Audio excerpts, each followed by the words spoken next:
यह एक गोपुच्छाकार होगा।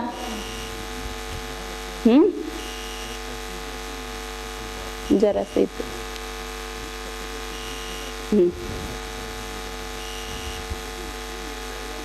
क्या किया है, उस एक गुणकार का प्रमाण यहाँ पूर्व अपूर्व कृष्टि आयाम प्रमाण 6 यहाँ देंगे, क्योंकि यहाँ से देखते तो एक एक बढ़ाते गए।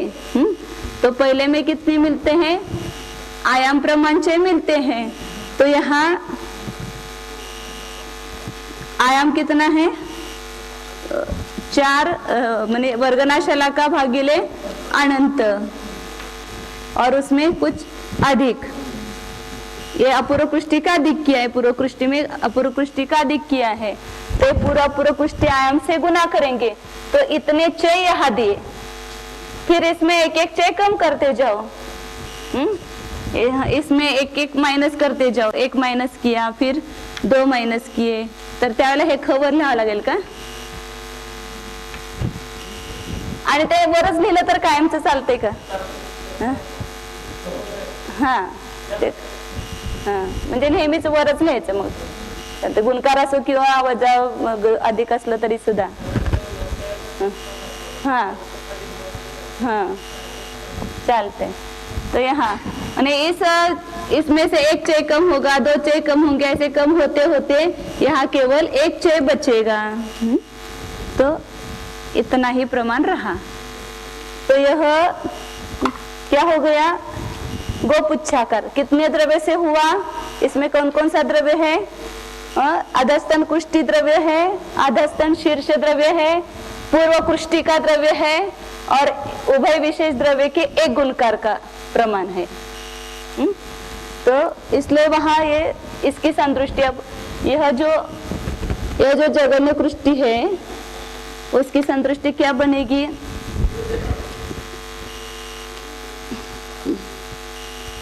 वो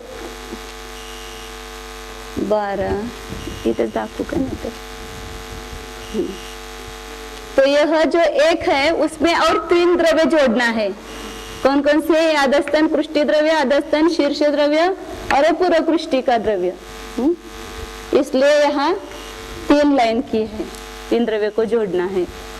और यह जो 6 का प्रमाण है वह तो बसल कैसा बनाएंगे,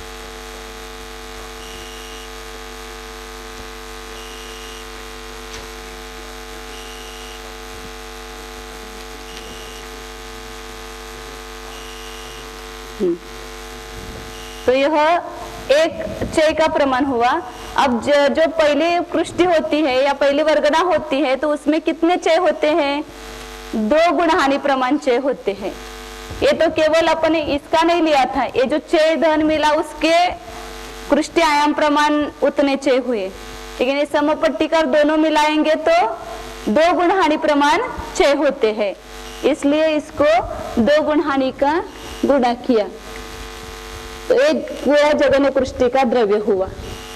जैसे अपने अंक संतुष्टि से किया था ना, 480 80 झाला था ना, 480 हुआ था, उस प्रकार यह नहीं, ये 480 नहीं हुआ अभी, ये केवल अधस्तन कृष्टि का द्रव्य और एक गुणकार का ही विशेष मिला है ना, इसलिए वो बाद में होगा लास्ट में। समजलं काय, अवघड वाटायलंय? हाँ, यह संदृष्टि किसकी है, इस जगन्य कृष्टि की है। तो ये जगन्य कृष्टि में द्रव्य कितना है, तो ये जो उभय द्रव्य विशेष है उसमें ये 3 द्रव्य और मिलाए, मैंने ये पूरा द्रव्य लिया। ऐसा भी अपन कर सकते हैं, जैसे ये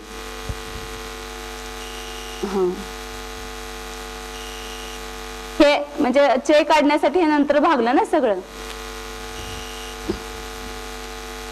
इतना द्रव्य समझो कि ये क्या है, सब मिला करके अधस्तन पृष्ठी द्रव्य, अधस्तन शीर्ष द्रव्य, पूर्व पृष्ठी द्रव्य और ये जो उभय द्रव्य विशेष द्रव्य है एक गुणकार का, ये सब मिला करके इतना द्रव्य है। अब इसको क्या करना है, सब द्रव्य को, ये चयहीन क्रम से है ना, तो पहले कृष्टि का निकालने के लिए क्या करते हैं, पहले 6 का प्रमाण निकालो, तो कृष्टि आयाम का भाग दिया, 2 गुणहानि में से 1 कम कृष्टि आयाम प्रमाण आधा जो है वो कम किया, उसका भाग दिया, तो एक चय का प्रमाण आया। और यहाँ कितने चय होते हैं? 2 गुणहानि प्रमाण चय होते हैं, इसलिए यहाँ 2 गुणहानि का गुणा किया। ये पूरा जगन कृष्टि का द्रव्य हुआ। अभी मतलब उभय द्रव्य विशेष बाकी है, लेकिन ये 3 द्रव्य देने के बाद अधस्तन कृष्टि द्रव्य, उभय विशेष द्रव्य और ये अधस्तन शीर्ष, और यहाँ केवल एक समपट अधस्तन पुष्टि द्रव्य है और उभय द्रव्य विशेष में से जो एक गुणकार है उसका चय प्रमाण है। तो ये गोपुच्छाकार बनने के बाद जो जगन कृष्टि का द्रव्य है वो यह है। फिर आगे देखेंगे तो एक एक चय कम होता जाएगा। फिर इस आखिर की जो कृष्टि है, पूर्व कृष्टि की अंतिम कृष्टि, उसमें कितना द्रव्य होगा? तो ये 2 गुणहानि में से एक कम कृष्टि आयाम प्रमाण चय माइनस करेंगे। हमेशा अंत का निकालने के लिए क्या करते हैं? पहले जो वर्गना है या पहला जो निषेक है उसमें एक कम आयाम प्रमाण चय माइनस करते हैं, तो अंतिम का आता है। जैसे 8 गुणहानि आयाम का प्रमाण है तो 7 चय माइनस करते हैं पहली वर्गना में, तो अंतिम वर्गना का प्रमाण आता है। उसी प्रकार यहाँ पहले कृष्टि में 2 गुण, ये जो कृष्टि आयाम है उसमें से एक कम करके उतने चय कम करेंगे तो अंतिम कृष्टि का द्रव्य आएगा। इसलिए इसकी संतुष्टि क्या है? वही सब रखेंगे, खाली 2 गुणहानि में से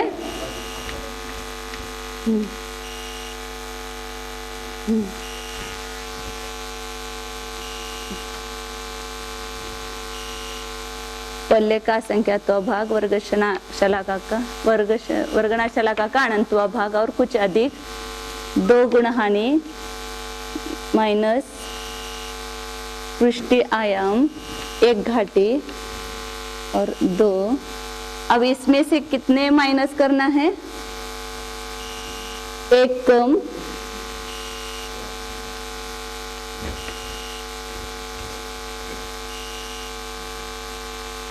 इतने चय माइनस करना है। इतने चय माइनस करेंगे तो इस 16 गुणकार में से ये माइनस होगा, तो ये अंतिम कृष्टि का द्रव्य आता है। अब आगे और कौन सा द्रव्य रहा है?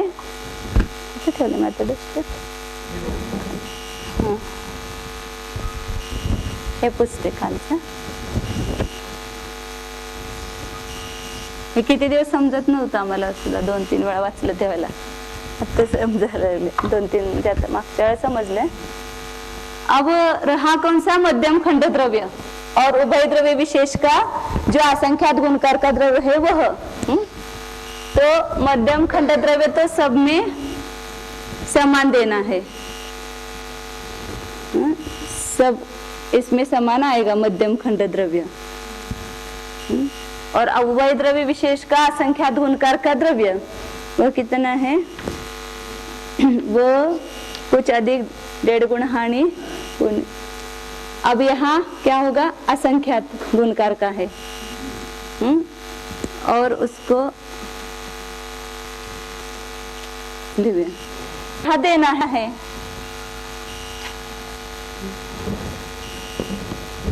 तो यहाँ एक चय का प्रमाण था ना पूरा, वजा करून वजा एक कशाला इथं वजा एक नहीं था, पूरा कृष्टि आयाम मिलेंगे तो यहाँ इतने चय मिले। फिर आगे इसमें से एक एक चय कम करते जाओ तो दूसरे आदि कृष्टि में दिया हुआ द्रव्य आएगा। फिर ऐसे ही कम करते करते आखिर में केवल एक चय ही मिलेगा, तो इतना ही चय मिलेगा आखिर में।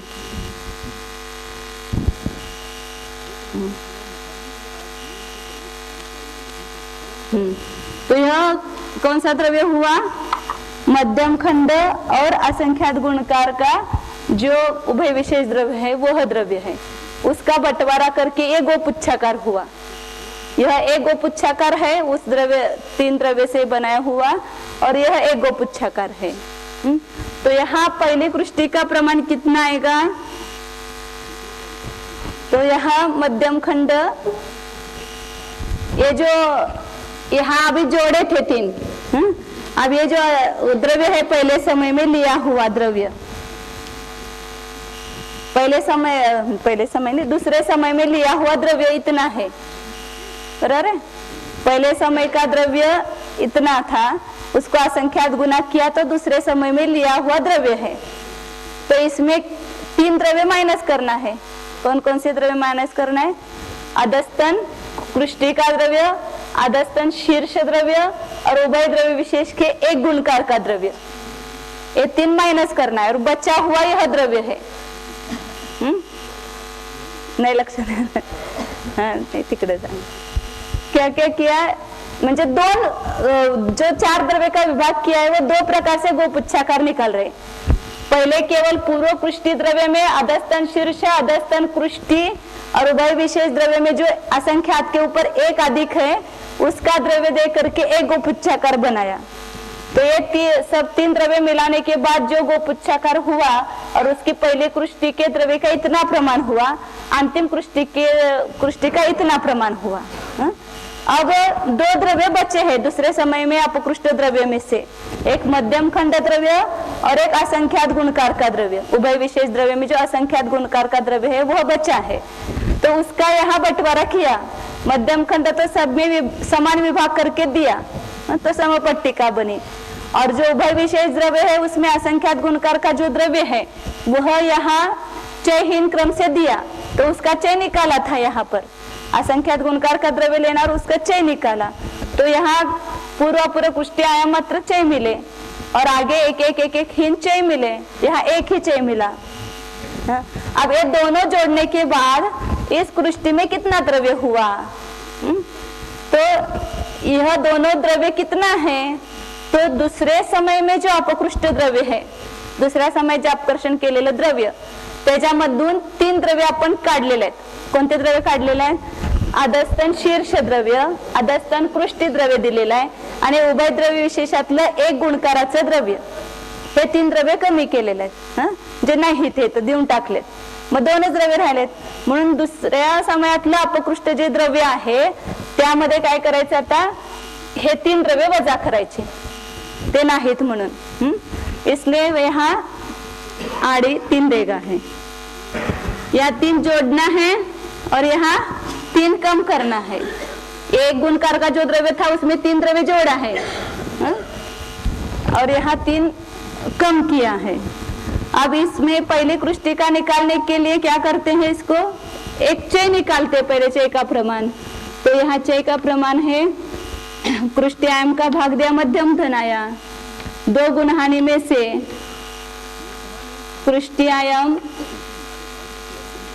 1 कम भाजित 2, तो इतना एक चय का प्रमाण है। और यहाँ कितना होता है? 2 गुणहानि प्रमाण चय होते हैं, इसलिए 2 गुणहानि से गुना किया, इतने चय यहाँ मिले, यहाँ है दोनों मिलकर के। ये पूर्व अपूर्व कृष्टि आयाम प्रमाण है और ये उतने ही है, इसलिए यहाँ 2 गुणहानि प्रमाण चय होते हैं। फिर एक कम करते जाएंगे तो बीच की कृष्टियां होगी और अंतिम कृष्टि में केवल कितने हैं? मैंने इसमें से पूरा कृष्टि आयाम में से एक कम करके उतने चय माइनस करना है। माने है कितने? 1 गुणहानि अधिक 1 है, ऐसा भी कह सकते हैं, लेकिन वो विवक्षा यहाँ नहीं ली कि इस प्रथम कृष्टि में से माइनस 1 कम पूर्व अपूर्व कृष्टि आयाम प्रमाण चय, इसमें से माइनस करना है, तो इस अंतिम कृष्टि का प्रमाण आएगा। ये इसलिए वो संतुष्टि इधर लिखी है 16 से गुणित की और ये संतुष्टि इधर लिखी है, उसमें आप देखो। फिर अब एक गोपुच्छाकार है और यह एक गोपुच्छाकार है, तो इस गोपुच्छाकार के ऊपर एक गोपुच्छाकार रखेंगे तो तीसरा गोपुच्छाकार तयार हो जाएगा। याच्यावरच हे ठेवायचं, तर दोनों का मिलकर के वापस गोपुच्छाकार होता है।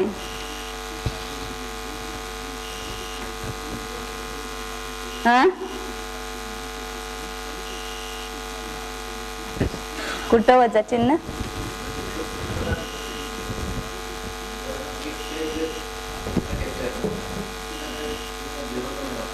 ते राहिलं एखाद्या हा दुरुस्त करून वजाचं चिन्ह राहिलंय ते वर गेले ना ते त्यामुळं राहिलं.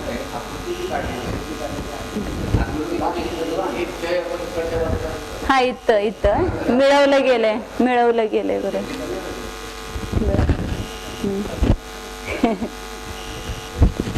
हा चे अगदी थोडक्या असं काढलं म्हणजे ते मिळवलं गेले बरोबर. आणि तिथं हे चिन्ह पाहिजे तिथं मध्ये ते झाले निघून गेले.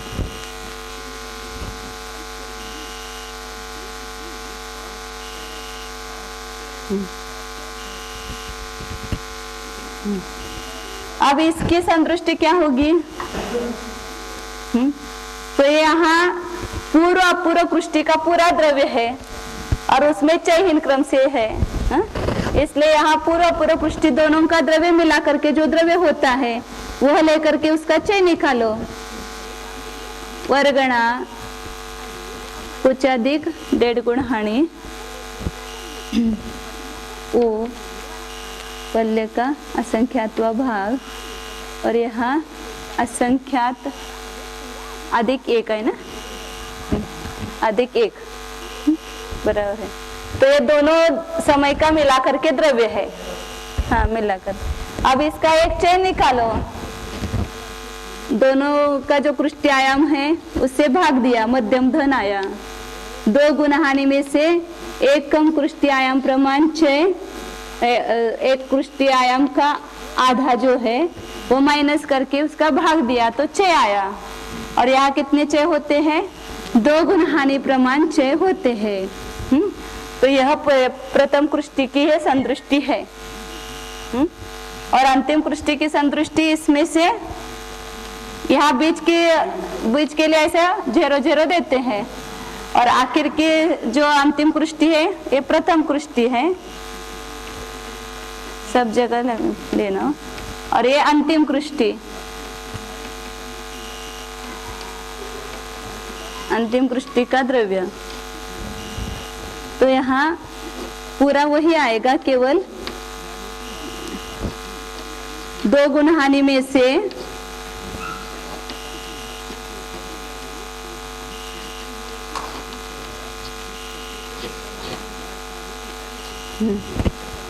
दो गुण हानि प्रमाण चय है और इसमें से माइनस 1 कम गुण हानि, 1 कम कृष्टि आयाम मात्र चय, उतने चय, ये काल चय कम करना नहीं, इतने चय कम करना है.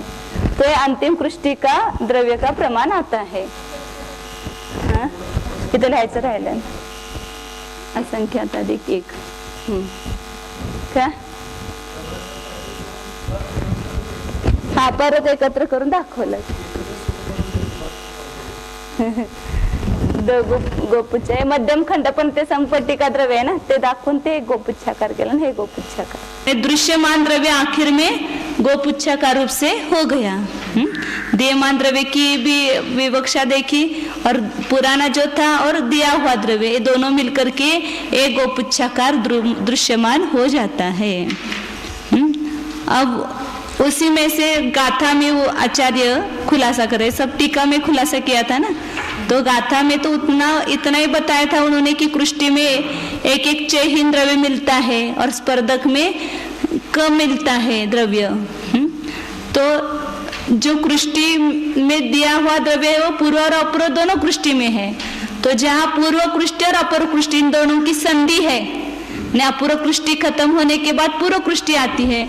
तो जो संधि है तो उसमें अपूर्व कृष्टि से पूर्व कृष्टि में कितना कम मिलता है, इसका प्रमाण इस गाथा में यहाँ बता रहे हैं. 290 नंबर गाथा है. नवरे असंख्यानंतिम भागुणं पूव किट्टि संधिसु हेट्टिम खंडपमाने नेव विशेषेण हीनादो. नवरी विशेषता यह है, गाथा में बताते कि पूर्व किट्टि संधिसु असंख्य अनंतिम भागुणम.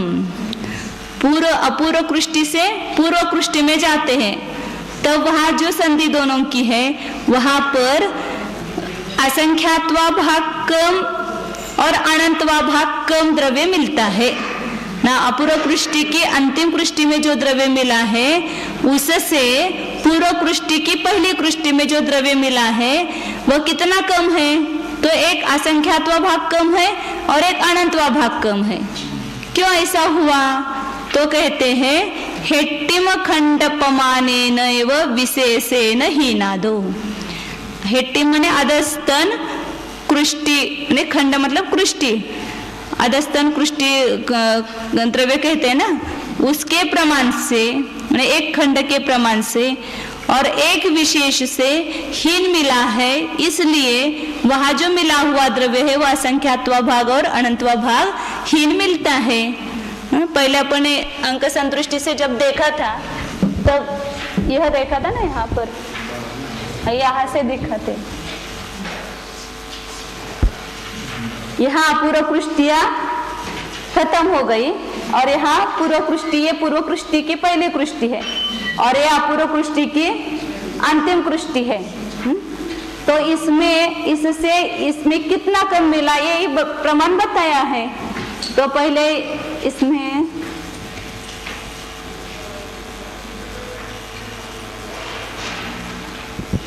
ये अधस्तन शीर्ष विशेष है।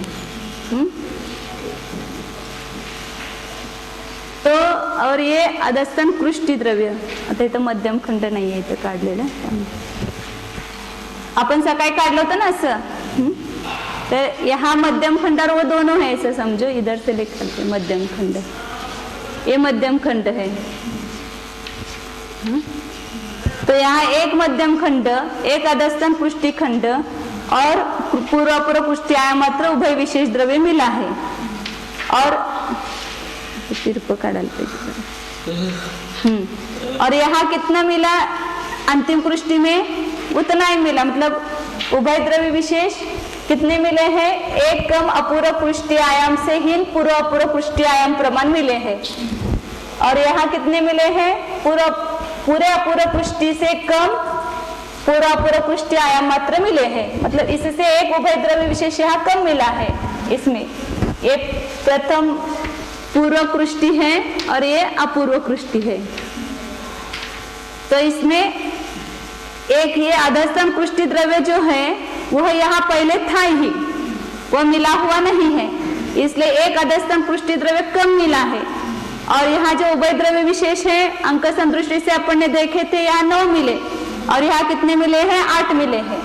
तो उभय द्रव्य विशेष का प्रमाण बताए कि संपूर्ण द्रव्य जो कृष्टि का द्रव्य है उसका अनंतवा एक भाग उभय द्रव्य विशेष है और उसका असंख्यात्वा भाग एक अधस्तन कृष्टि द्रव्य है। इसलिए एक अधस्तन कृष्टि का द्रव्य कम मिलने से असंख्यात्वा भाग कम मिला और एक उभय द्रव्य विशेष कम मिलने से अनंतवा भाग कम मिला। फक्त आता ते गातेच सांगितले म्हणून पुन्हा रिव्हिजन झाली त्याची। अनंतवा भाग आहे द्रव्याचं द्रव्य है, द्रव्य है, उसमें अनंतवा भाग एक उभय कम मिला, इसलिए अनंतवा भाग इससे इसमें कम मिला है। और ये अधस्तन पुष्टि का द्रव्य पुष्टि द्रव्य का असंख्यात्वा भाग है, इसलिए इससे इसमें एक असंख्यात्वा भाग कम मिला है, यही बताया है। और वहां संदृष्टि उन्होंने इस गाथा में ये संदृष्टियां दी है उन्होंने, वो आगास के प्रति में। तो ये पीछे की गाथा की टीका में होनी चाहिए दृष्टि। तो क्या हस्तलिखित प्रति में कई जगह होते वहां लिखते हैं ना, इस कारण से ऐसा हुआ होगा, उधर गई होगी। तो यहाँ संदृष्टि कौन सी चाहिए? वो अपूर्व कृष्टि का एक असंख्यात्वा भाग कम मिला वो दिखाना है और एक अनंतवा भाग कम मिला वो दिखाना है। इसलिए यहाँ अधस्तन उभय द्रव्य विशेष का द्रव्य एक होना चाहिए और अधस्तन पुष्टि का एक द्रव्य होना चाहिए। इसलिए हमने अपने मन से बदल किया है वहां पर, तो वह टिप्पणी भी लिखी है। लेकिन एक अधस्तन पुष्टि का द्रव्य इतना है, ये अधस्तन पुष्टि द्रव्य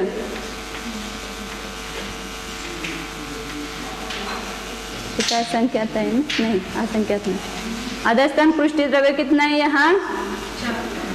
हे सगळं द्यायचं की चयाचं प्रमाण 4 ख खाली, यहाँ अधिक नहीं करना, 2 गुणहानी माइनस 4 ख 1 घाटी और उसका आधा और 16 से गुना किया तो एक जगह ने कृष्टि का द्रव्य हुआ था ना, ये उतना ही अधस्तन कृष्टि का द्रव्य है, एक अधस्तन कृष्टि का द्रव्य। इसलिए ये अधस्तन इस इतने द्रव्य से इससे इसमें कम है और एक उभय द्रव्य विशेष कम है, तो उभय द्रव्य विशेष की संतुष्टि ऐसे होनी चाहिए।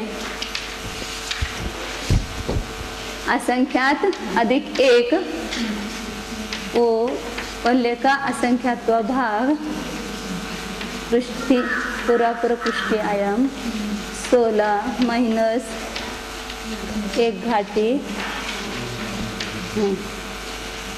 यह एक उभय द्रव्य विशेष द्रव्य है, एक उभय विशेष द्रव्य है, मतलब एक उभय विशेष है।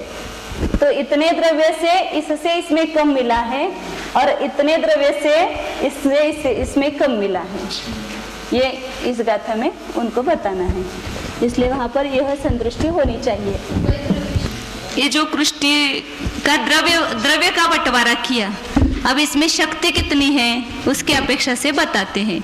ये जो कृष्टि की है उसकी हर कृष्टि में शक्ति कितनी है। तो 191 नंबर गाता है।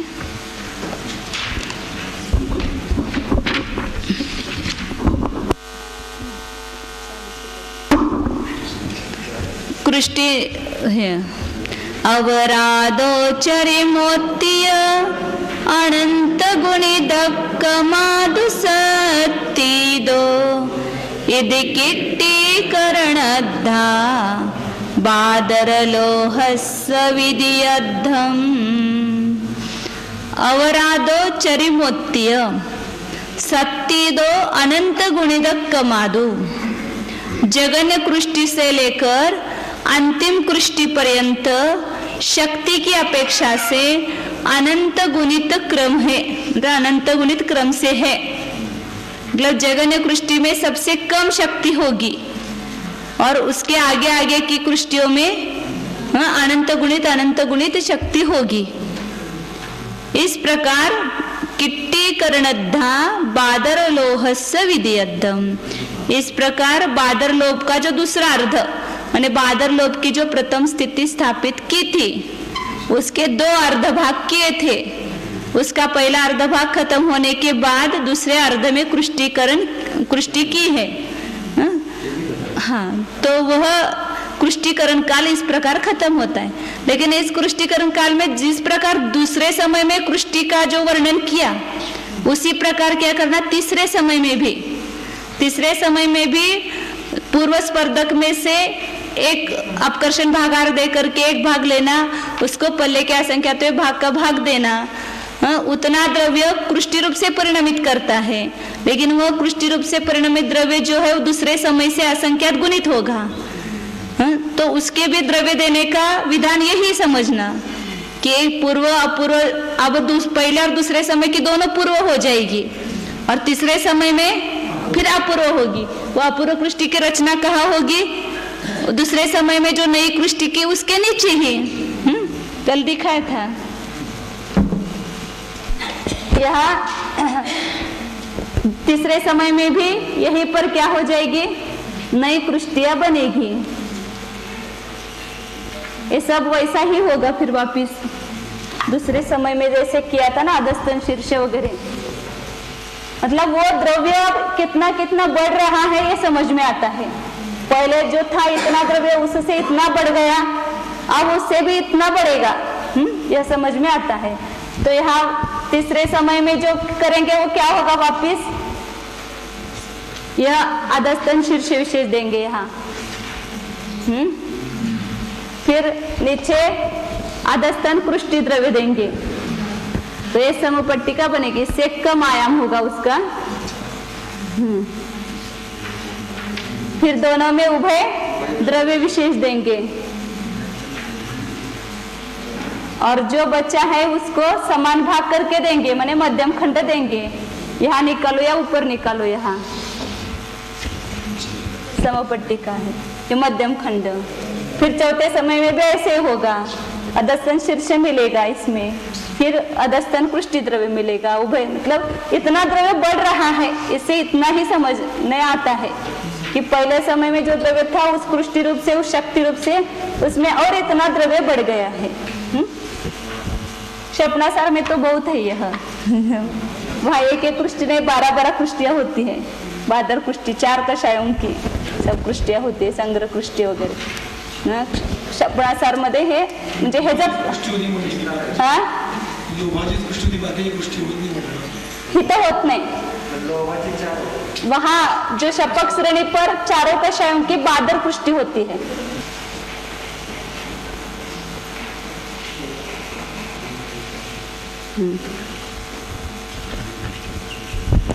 यहाँ जो जगन्य कृष्टि है उसमें शक्ति कितनी है, तो यहाँ इसके बाद अपूर्व ये स्पर्धक है सब।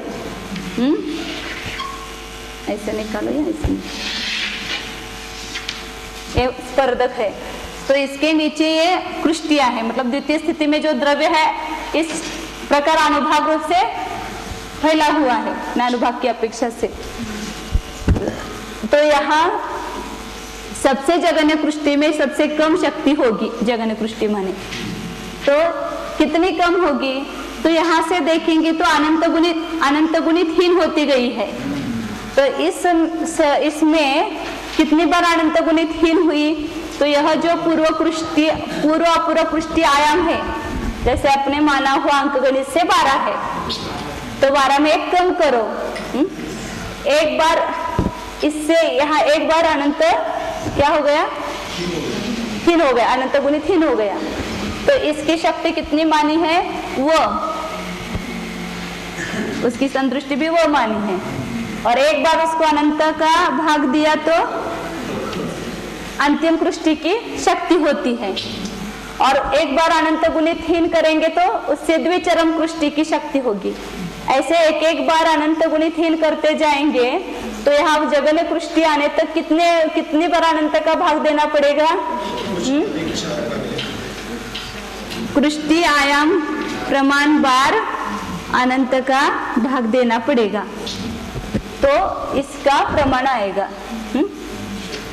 कारण का यहाँ पूर्व स्पर्धक से एक बार यहाँ अनंत भाग दिया है ना, इसलिए जितने पूर्व पुष्टि आयाम है मतलब 12 है समझो, तो यहाँ 12 बार अनंत का भाग आया, एक बार अनंत का भाग आया, फिर यहाँ और एक बार अनंत का भाग आया। ऐसी प्रकार 12 बार क्या हो जाएगा, अनंत का भाग देंगे तो जगन्य पुष्टि की शक्ति आएगी। जगन्य पुष्टि में इतनी कृष है, शक्ति इतनी कम है 12च की। ते सांगितले की इथून पुऱ्या स्पर्धकातून इथं एकदा आलेला है ना, इसलिए पूरा पुष्टि का जितना आयाम है उतनी बार अनंत का भाग देंगे जगन्य स्पर्धक को। इस जगन्य स्पर्धक में जो शक्ति है उसको जितना पूर्व पुष्टि आयाम है उतनी बार अनंत का भाग देंगे तो इस जगन्य पुष्टि की शक्ति आएगी। जैसे इसकी शक्ति है समझो कितनी है, ज्यादा मानेंगे इसकी शक्ति, यानी इसमें शक्ति ज्यादा है और इसमें शक्ति कम है। लेकिन यह शक्ति भी इससे अनंत गुणित हीन है। 10,000 तर तरी पण येणार नाही ते, अनंत गुणित हीन करत जाते ना, त्याच्यामुळे ते याच्या अवघड। तो अनंत का भाग हमने कितना माना, 2 माना, तो 2 का कितनी बार भाग देना पड़ेगा, 12 बार देना पड़ेगा।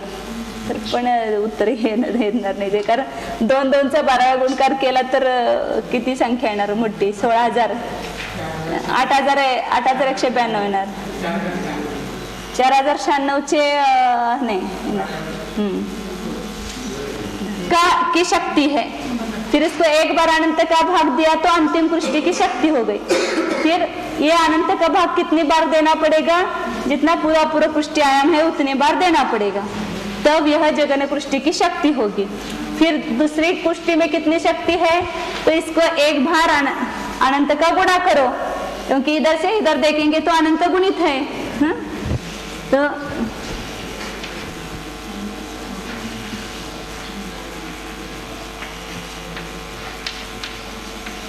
एक बार अनंत का गुणा किया तो दूसरी कृष्टिका आया, फिर 2 बार अनंत का गुणा किया तो तीसरी कृष्टिका, 3 बार अनंत का गुणा किया तो चौथी कृष्टिका। इस प्रकार कितनी बार अनंत का गुणा करना पड़ेगा? एक कम पूर्व कृष्टि आयाम प्रमाण बार अनंत का गुणा करेंगे तो अंतिम कृष्टि की शक्ति आएगी। यहाँ एक कम करना,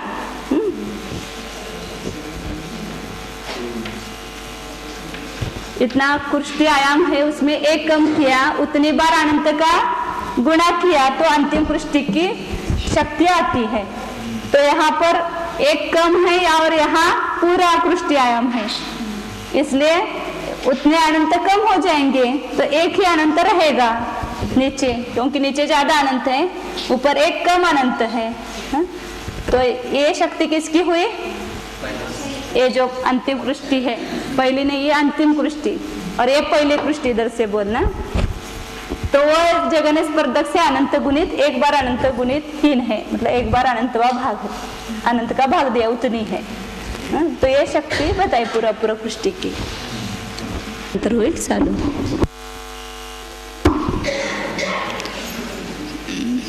सिद्धे जिनिंद चंदे आयर्य अध्याय साहुगने वंदीय सम्मदसन चरितलद्दिं परुवेमो।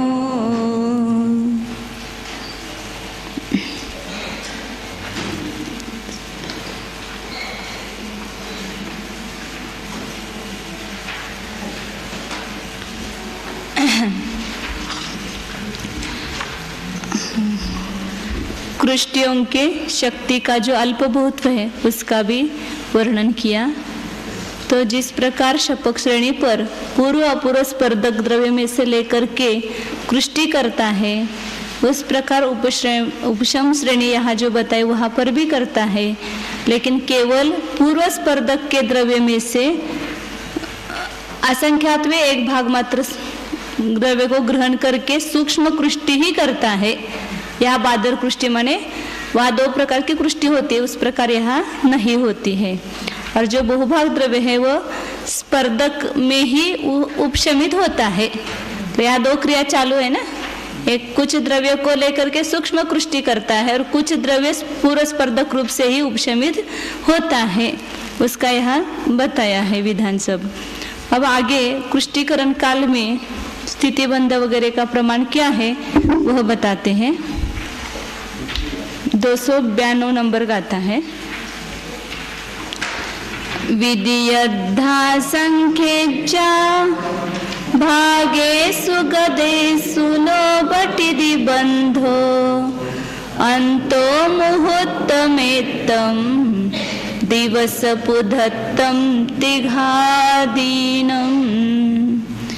विधि अद्धा माने दूसरा अर्ध भाग, उसका संख्यात बहुभाग बीतने पर, पहला अर्ध कुछ अधिक तीसरे भाग मात्र वेदक काल का, और जो दूसरा अर्ध भाग है उसका भी संख्यात बहुभाग बीत गया और एक संख्यात्वा भाग अभी शेष है।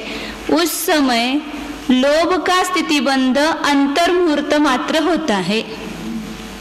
वहां कितना होता था? प्रथमार्ध के अंतिम समय में दिवस पृथक तो होता था, और यहाँ अब अंतर्मुहूर्त बंधावसरण हो करके खाली अंतर्मुहूर्त प्रमाण ही शेष रहता है स्थितिबंध। अभी लेकिन जगन्य अंतर्मुहूर्त नहीं, यह उससे जगन्य अंतर्मुहूर्त से बड़ा अंतर्मुहूर्त है, इसलिए 2 बार किया ना अंतर्मुहूर्त, और एक बार उसको 2 बार संख्यात का गुना किया है। और वो द्वितीयार्ध का जो बहुभाग है उसका निकालने के लिए वो संतुष्टि है। अंतर्मुहूर्त जो लोभ वेदक काल है उसका तीसरा भाग करने के लिए 3 का भाग दिया। यहाँ उसमें देखो किताब में मैं बता रही हूँ, बोर्ड पर बताने की जरूरत नहीं, ऐसे समझ में आता है। जो अंतर्मुहूर्त है उसको 3 का भाग दिया। अंतर्मुहूर्त माने 2 माने अवली और संख्यात माने संख्यात की वो संदृष्टि है, और उसको नीचे 3 का भाग दिया है तो 1 त्रिभाग हो गया। उसको फिर संख्यात का भाग दिया है फिर ऊपर एक घाटी संख्यात लिखा है, एक कम संख्यात, माने वो बहुभाग के लिए उसका गुना किया, तो ये द्वितीय अर्ध का संख्यात बहुभाग काल हो गया। और उसमें स्थितिबंध कितना होता है, अंतर्मुहूर्त प्रमाण, तो उसका दिखाने के लिए 2 बार संख्यात का गुना किया है, बड़ा दिखाने के लिए। और 3 घाती का स्थितिबंध कितना होता है, दिवस पुदत्तम, वहां संख्यात वर्ष प्रमाण होता था द्वितीय प्रथमार्ध के अंतिम समय में, और उतना कम होते होते मतलब कितने परिणामों की विशुद्धि बढ़ रही है, उससे बड़ा बड़ा द्वितीय बंधापसरण हो रहा है। अब केवल एक दिवस पृथकत्व मात्र होता है, माने 7-8 दिवस, 7 दिवस से 8 दिवस के बीच में कोई भी संख्या ले लो, उतना स्थितिबंध होता है। त्याची 7-8 दिवस एवढा अब जो लोग 3 घाती का बंध कर रहा है उसकी स्थिति कितनी होगी, हाँ उसकी निषेक रचना उतनी होगी, एक अंतर्मुहूर्त आबादा छोड़कर उसकी निषेक रचना वो 7 दिवस या 8 दिवस के बीच में जो संख्या होगी उतनी ही होगी। जैसे अंत कोडाकोडी सागर बांधता था, 1 कोडाकोडी सागर 70 कोडाकोडी सागर, तसं आता फक्त 7-8 दिवसाची स्थिती बांधतो। म्हणजे जैसे जैसे वो क्षम श्रेणी पर आरोहण करता है वैसा वैसा स्थितिबंध कम कम होने लगता है, तो यह सबसे ज्यादा स्थितिबंध कम होता है। अब आगे बताते हैं, ये संख्यात भूभाग द्वितीय अर्ध का बीत गया, उस समय करण अध्याय जावदुचरिमं तो हो दिठिदि बंधो वसाणं संखेज्य सहस्रानि अगादिठिदि बंधो। कृष्टिकरण काल में जब तक द्विचरम स्थितिबंध होता है तब तक आघाती का स्थितिबंध संख्यात 1000 वर्ष होता है। आघाती कौन कौन से, नाम गोत्र और वेदनीय, इनका बंध हो रहा है, तो उनका स्थितिबंध कितना होगा, संख्यात 1000। कहाँ तक, द्विचरम स्थितिबंध तक। यहाँ द्विचरम समय लिखा है टीका में, कृष्टिकरण काल के द्विचरम समय तक, लेकिन हाँ अपन जब देखते हैं तो एक एक स्थितिबंधापसरण का काल अंतर्मुहूर्त है। द्विचरम से चरम समय में कोई स्थितिबंध में अंतर नहीं है, द्विचरम में स्थितिबंध होगा वही चरम समय में होगा, क्योंकि एक एक अंतर्मुहूर्त काल में स्थितिबंधापसरण खत्म होता है, तो आखिर का जो अंतर्मुहूर्त प्रमाण स्थितिबंध है वो एक ही चरम कहलाएगा। अंतर्मुहूर्त का प्रमाण समझो 4 समय है, तो अंतिम 4 समय में स्थितिबंध समान ही होगा, द्विचरम समय में अलग और चरम समय में अलग नहीं होगा। और द्विचरम समय में कभी स्थितिबंध का समाप्ति भी नहीं होगी, क्योंकि एक एक अंतर्मुहूर्त काल में एक एक स्थितिबंध खत्म होता है। चरम समय में हर बार स्थितिबंध समाप्त होता है और वो अगले समय में नया स्थितिबंध चालू होता है, इसलिए द्विचरम का अर्थ द्विचरम स्थितिबंध की अपेक्षा लेना। माने जो चरम अंतर्मुहूर्त में जो स्थितिबंध होता है उससे पहले जो स्थितिबंध हुआ है वह कितना है, संख्यात 1000 वर्ष प्रमाण है 3 आघाती का। अब आगे बताते हैं, और किट्टी अध्याचरी में लोभ संतो मुहुत्यम बंधो दिवसंतो घादीनम वेवसंतो अघादीनम। अब कृष्टिकरण काल के अंत में मतलब अंतिम स्थितिबंध वो कितना होता है, वो अंतिम समय भी कहो तो चलेगा, क्योंकि जो अंतिम अंतर्मुहूर्त में होता है वही अंतिम समय में स्थितिबंध होता है। तो अंतिम जो स्थितिबंध है वह लोभ का अंतर्मुहूर्त प्रमाण है, सबसे जघन्य वहां उपशम श्रेणी की अपेक्षा से।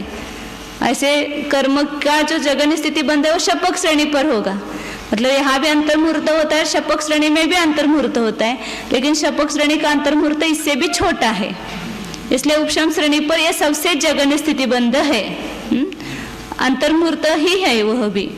तो लोभ का अंतर्मुहूर्त प्रमाण स्थितिबंध होता है।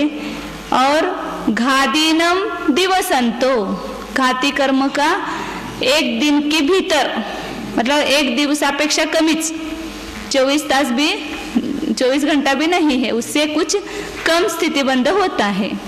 और कुछ कम का प्रमाण क्या है वो दिया नहीं है। माने एक दिन पूरा एक दिन भी नहीं होता है और एक दिन से ज्यादा भी नहीं होता है, उसके भीतर ही होता है, इसलिए कुछ कम एक दिन लिखा है। इसलिए उसकी संतुष्टि क्या की, दी एक और उसमें कुछ कम करने के लिए आगे आड़ी लाइन दी है। और 3 घादीनम दिवसंतो, उसी समय चरम स्थिति बंध जो होता है उस समय घाती कर्म का स्थिति बंध दिवसंतो एक दिन के भीतर होता है, उसी का हो गया ना अभी। अघादीनम में वसंतो, आघाती कर्म का स्थिति बंध 2 वर्ष के अंदर। कितना कम हो गया, एक में संख्यात बहुभाग कम होता है ना, समझो 1000 वर्ष होता होगा, कम से कम संख्यात 1000 मन 1000 तो हो ही होगा या 2000 हुआ होगा समझो, तो भी इतना एक स्थिति बंध में कम हुआ, 2 वर्ष के भीतर स्थिति बंध होने लगा, संख्यात 1000 बहुभाग इतना कम हुआ स्थिति बंध। इसलिए उन्होंने द्विचरम समय का वहां बताया, ये तो हर समय ऐसा नहीं बताते हैं, या द्विचरम और चरम। तो द्विचरम का संख्यात 1000 वर्ष होता था और यहाँ चरम में आघाती कर्म का 2 वर्ष के भीतर ही होता है। और उस आघाती में 2 है, एक नाम गोत्र और वेदनीय, 20 और 30। 20 कोडाकोड़ी सागर वाला नाम गोत्र है और 30 कोडाकोड़ी सागर वाला वेदनीय, 7 वेदनीय है। तो घाती कर नाम गोत्र का 2 वर्ष के भीतर जो होगा उससे जो वेदनीय होगा उसका 1.5 गुना होगा, इसलिए 3/3 से वहां गुना किया है। तो इस प्रकार ये स्थितिबंध का प्रमाण बताया। अब और क्या उसमें काल, उस द्वितीयार्ध काल में और क्या कार्य होता है वह बताते हैं। विधियद्धा परिशेषे समौणावलिते सुलोभदुगम सट्ठाणे उवसमदिहु न देदि संजलन लोहम्मी। विधियद्धा परिशेषे, कितना, समऊन आवलितेषु, द्वितीय अर्ध जो है संज्वलन लोभ की, जो बादर लोभ की प्रथम स्थिति है उसका द्वितीय अर्ध, जब एक समय कम 3 आवली मात्र शेष रहता है तब लोभ दुगम, 2 लोभ माने अप्रत्याख्यानावरण लोभ और प्रत्याख्यानावरण लोभ, इन 2 का सट्ठाणे व समधि अपने स्थान में ही उपशमन होता है, मतलब वे उपशमित होते हैं। हर बार जब क्रोध आदि का बताया था उस समय अप्रत्याख्यान और प्रत्याख्यान क्रोध का जो संज्वलन क्रोध में होता था वो छोड़ करके संज्वलन मान में संक्रमण होता था, लेकिन यहाँ लोभ के आगे कोई कशा है ही नहीं है, इसलिए यहाँ दूसरे किसी में संक्रमण नहीं होता, उसका संक्रमण ही बंद हो जाता है और केवल उपशमन होता है। 3 आवली समय शेष रहते हैं तब तक संक्रमण होगा, 3 आवली जब शेष रहती है तब संक्रमण बंद होगा। तो अपने स्थान में उपशमित होते हैं, माने उपशमन क्रिया, जैसे उपशमन फाली के द्वारा उस द्रव्य उपशमित करते हैं हर समय, तो वह केवल उपशमन होगा, संक्रमण नहीं होगा। स्वस्थान म्हणजे ते तो द्वितीय स्थिति में जहाँ स्थित है वहीं पर उनमें ऐसी योग्यता आती है कि उनकी उदीर्णा होकर के वे उदय में नहीं आएंगे, इस प्रकार उपशमन उनका होता है, को देता नहीं है। यहाँ एक समय कम 3 आवली कहे मतलब 3 आवली पूरी, एक थिबुक संक्रमण होकर के एक समय बीत जाता है ना पहले, इसलिए उन्होंने एक समय कम 3 आवली दी है।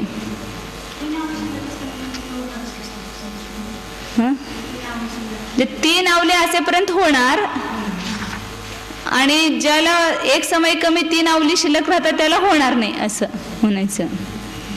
खाली काढलेलं विशेषार्थामध्ये कृष्टीकरणाच्या काळामध्ये एक समय कमी 3 आवली प्रमाण काळ शिल्लक राहिल्यावर अप्रत्याख्यान आणि प्रत्याख्यान लोभाचे संज्वलन लोभामध्ये संक्रमण होत नाही, कारण या वेळेला संक्रमण आवलीवर आणि उपशमन आवलीचे पूर्ण होणे असंभव आहे, म्हणून याची स्वस्थानामध्येच उपशमन क्रिया होते। मात्र जेव्हा संज्वलन लोभाच्या प्रथम स्थितीमध्ये 2 आवली शिल्लक काळ शिल्लक राहतो तेव्हा आकाल आणि प्रत्याकालाची उच्चित्ती होते, ही विशेषता आहे।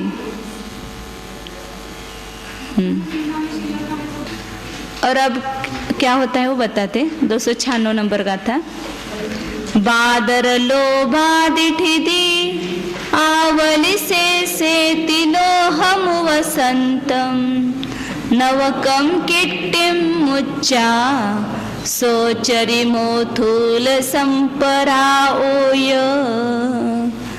बादर लोभ आदि ठिति आवली से बादर लोभ की जो प्रथम स्थिति स्थापित की थी, कल निकाला था ना वो नकाशा, हर एक की प्रथम स्थिति स्थापित करता है, मान की, माया की और बादर लोभ की। तो प्रथम स्थिति में एक आवली जब शेष रहती है जिसका नाम है उच्छिष्टावली, जब शेष रहती है तब तीनों लोभ का पूरा उपशमन हो गया। केवल क्या रह गया? नवकम किट्टिम मुच्चा, 2 द्रव्य छोड़े हैं। हर समय केवल नवक समय प्रबद्ध छोड़ता था, एक समय कम 2 आवली मात्र जो नवक समय प्रबद्ध उस चरमावली और द्विचरमावली में बंधे हुए जो समय प्रबद्ध हैं उनको छोड़कर बाकी संपूर्ण द्रव्य का उपशमन होता था।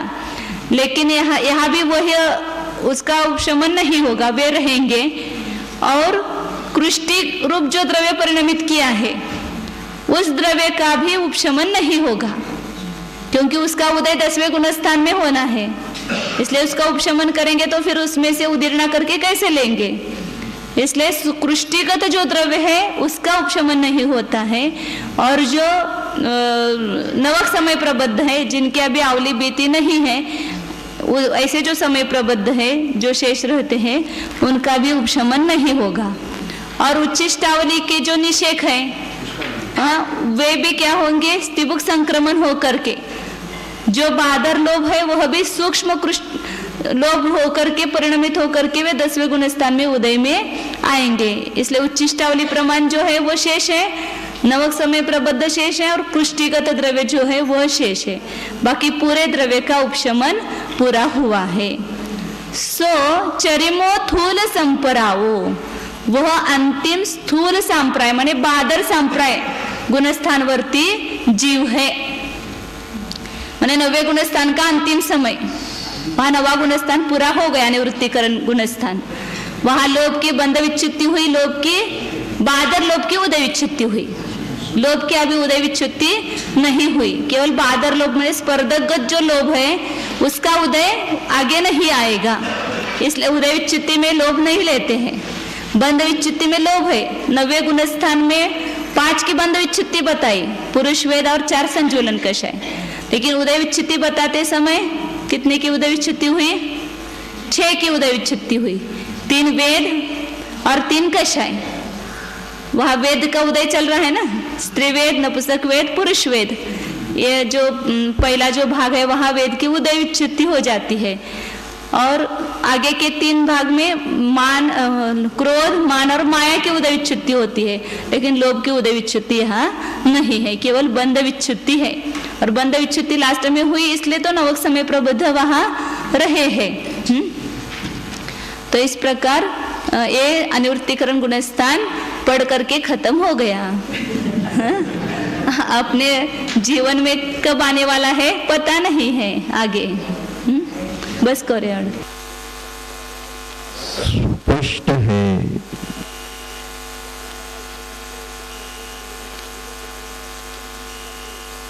प्रकाश शक्ति संपन्न है, प्रमेयत्व गुणयुक्त है। देखो, अपने को देखो, अपने ज्ञान में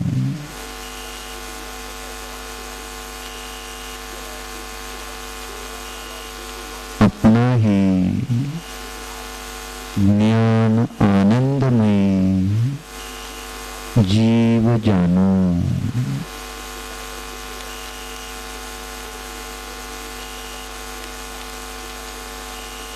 तीन लोक में यह मैं ही सुंदर हूँ।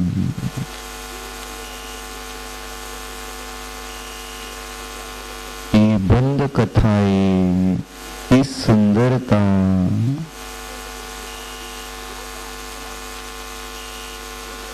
में नहीं है। जानो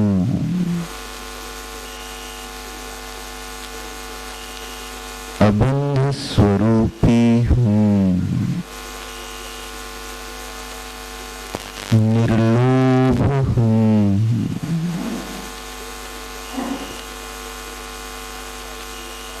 निष्कषाय हूँ, परम शांत हूँ,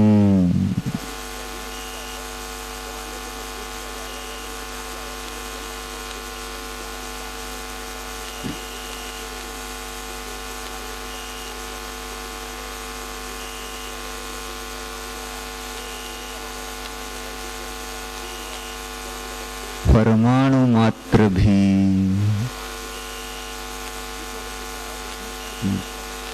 द्रव्य कर्म निज आत्मा में नहीं है।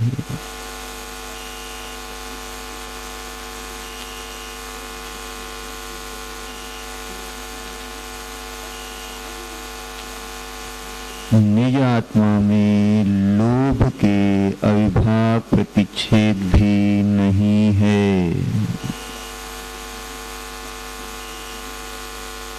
को जानोगे तो अजीव जानने में आता है।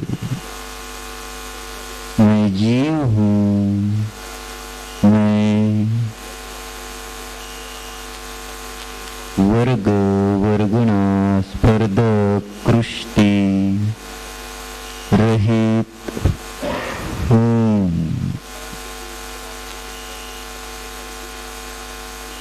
स्वानुभव प्रत्यक्ष से एकत्व विभक्त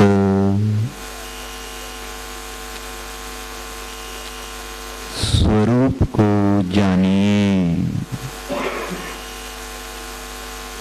एकत्व विभक्त स्वरूप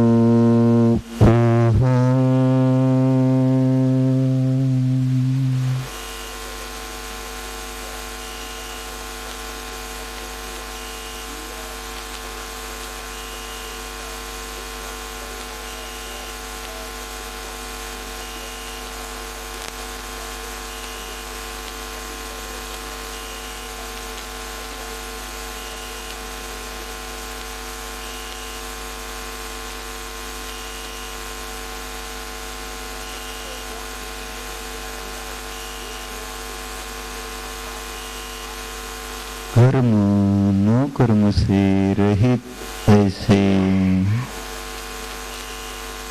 चेतन आत्मा का ध्यान कीजिए। मैं मुक्त स्वरूपी हूँ। विचार करो, मैं स्वतंत्र हूँ, स्वाधीन हूँ, स्वयंभू हूँ।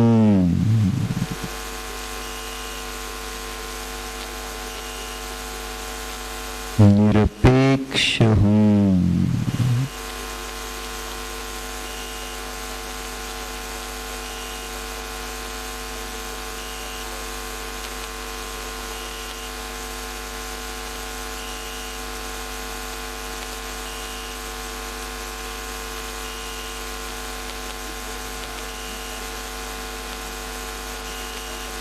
मैं कर्म के कारण नहीं हूँ।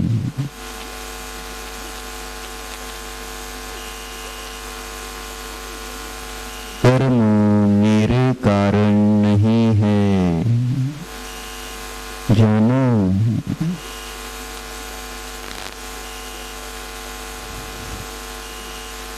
मैं जीव हूँ, कर्म अजीव है। जीव और अजीव में कारण कार्य संबंध नहीं है। विचार करो, मैं कर्मों का कर्ता नहीं हूँ। कर्म मेरे कर्म कार्य नहीं है।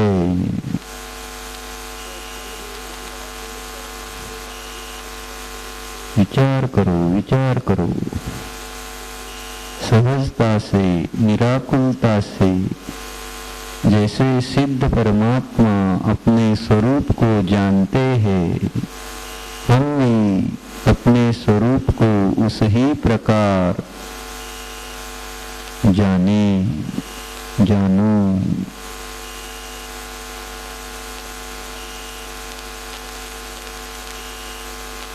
संपूर्ण विश्व विश्वक भावों से भिन्न ऐसा यह मैं ध्रुव शुद्ध आत्मा हूँ।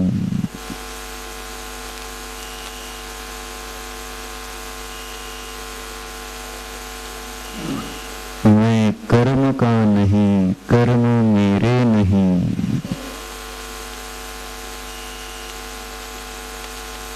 जानो, भेद ज्ञान करो।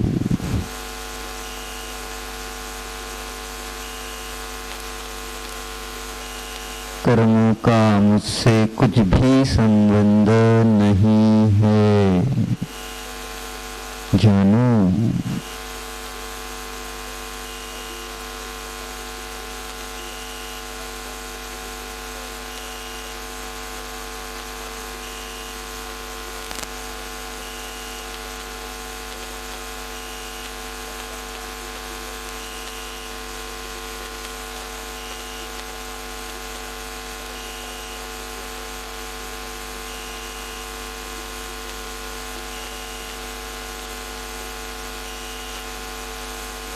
ये कर्म मेरे नहीं थे।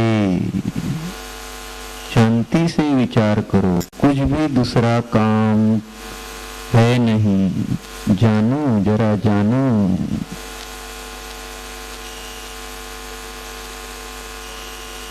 वर्तमान में भी ये कर्म मेरे नहीं है।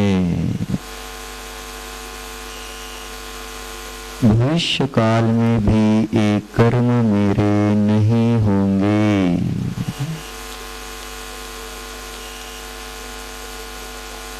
झूठे विकल्प छोड़ो। सच्चा, अच्छा, सुंदर ऐसा आत्मस्वरूप देखो।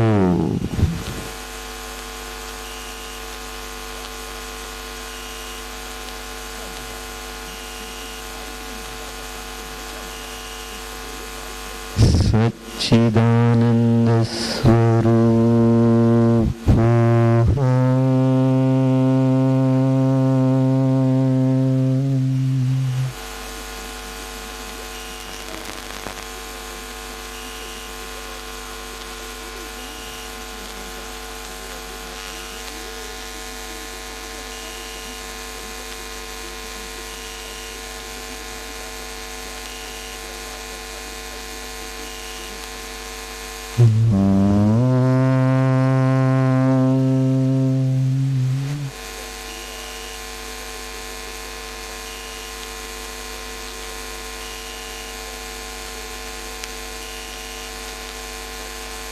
विसर्जन।